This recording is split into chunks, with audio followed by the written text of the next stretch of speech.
আচ্ছা, anode cathode থেকে একটা প্রশ্ন আছে, যেটা আমাদের খুবই অনেক সময় পরীক্ষা হলে মানে কনফিউশন সৃষ্টি করে, যে ক্যাথোডে আর অ্যানোডে কোথায় জারণ আর কোথায় বিজারণ হয়। দেখো, একটা ট্রিক্স বলে দিচ্ছি, একটা কথা মনে রাখলেই তোমরা কিন্তু এটা সহজেই মনে রাখতে পারবে, মানে তোমাদের আর চিন্তা করতে হবে না।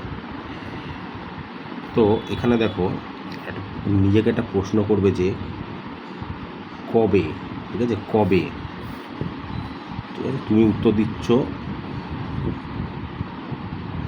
আজ। কবের ক থেকে হচ্ছে ক্যাথোড,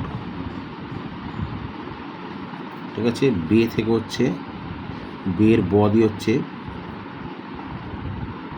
বিজারণ, আর আজের হচ্ছে আ থেকে হচ্ছে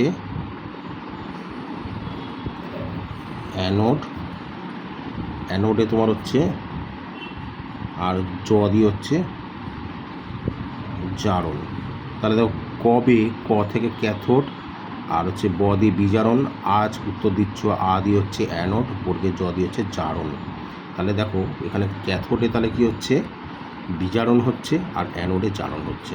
ঠিক আছে, এই মজাদার ট্রিক্সটা যদি ভালো লাগে তাহলে চ্যানেলটা সাবস্ক্রাইব করে আমাকে কমেন্টে তোমরা জানাও কেমন লেগেছে।